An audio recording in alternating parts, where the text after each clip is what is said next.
Okay, it's getting close to Christmas. Mind you, if you're watching this at Easter time, you've missed Christmas. But let's create a snowflake paintbrush. And what I want you to do is to open a new file. Let's make it 1,000 pixels square. So just type that in. Let's make sure we've got pixels up. Pixels, and do the same thing down here, 1,000. We're going to keep the resolution at 300, the RGB at 8, background white, contents, blah blah blah. Yes, very good.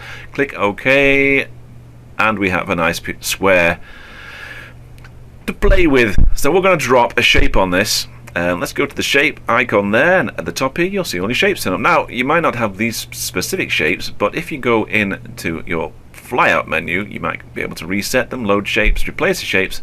You might have your own shapes that you've just created by scanning something in. You might have gone to DeviantArt and nicked some. Who knows? I want you to choose a snowflake or whatever shape we're going to do. We're just going to choose black as a foreground color. I'm going to hold down the shift key now, and I'm dragging and dragging and dragging, and I get a nice proportional snowflake. Nice and black, lovely, but we're defining the brush shape here. Let's just choose the V tool and slide it back into the center. Not really important, but I've just done it anyway. I'm going to flatten this now. Control E, and let's go to Edit, Define Brush Preset. Very important. Okay, so now we can name it. I'm going to name this one Snowflake. I assume if you're using snowflakes, you'll name it Snowflake as well.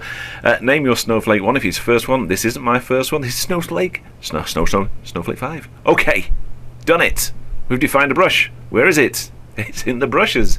Let's go and find it. Now there's no brush. But if we look in our brushes part up here, the last one I did, it's our brush preset. Now remember, it's a brush, so you can change the sides with the square brackets. You can change the opacity. You can change the blending mode. First of all, I'm just going to mess about. So let's get a new layer up and do something different. I'm just going to go to International Paper, and I say A4 size piece of paper. And let's reduce the size a bit. Let's get a bit of colour going. Let's go to your colour picker. Just click on there. Let's go and see what we can do. Nice bit of aqua. Nice bit of aqua for Christmas. Lovely. And you can paint. Oh, I can hear somebody yawning. Painting single snowflakes. But you're surely thinking, Dave, there must be something more. Something more. Give us something more. Well, there is. Let's go across to the brush engine.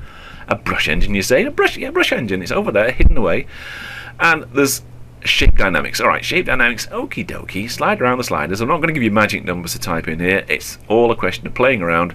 Well, it's the scattering which we're interested in. Scatter those flakes all over the place. So when you drag your brush across your lovely piece of paper, you'll have scattered snowflakes. Let's try it. Here we go.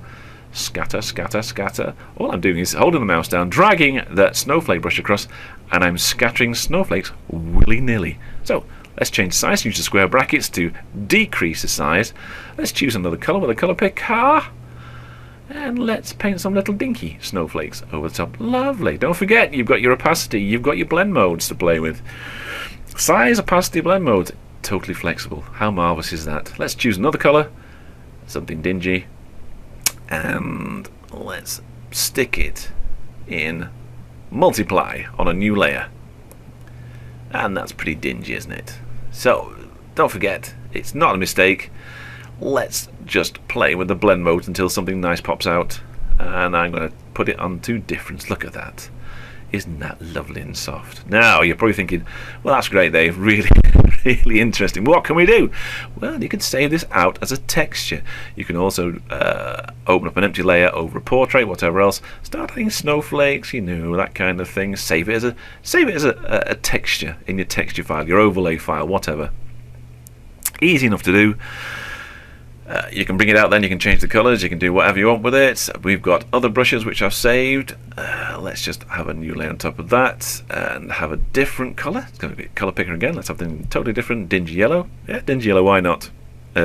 Same again. Nothing happening, but go across to your brush engine, click on the scattering. Let's reduce the size again. And if you just drag your brush across, it's snowing. Hey, snowing, absolutely fantastic. Okay, this isn't the only part of this tutorial. There'll be a part 2 coming along. We're going to be having it going along paths as well. So come back. Thanks for watching. See you soon. Bye for now.